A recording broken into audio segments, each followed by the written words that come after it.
মুন্সিগঞ্জে নির্বাচনী সহিংসতায় গুলি ও ককটেল হামলায় আহত বহু।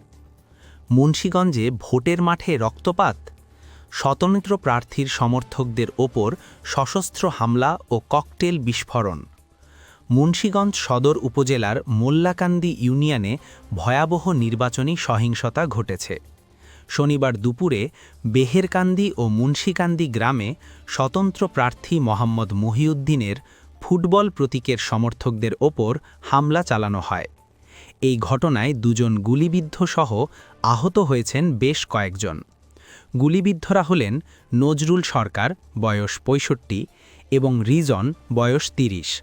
তাদের গুরুতর অবস্থায় ঢাকা মেডিকেল কলেজ হাসপাতালে পাঠানো হয়েছে।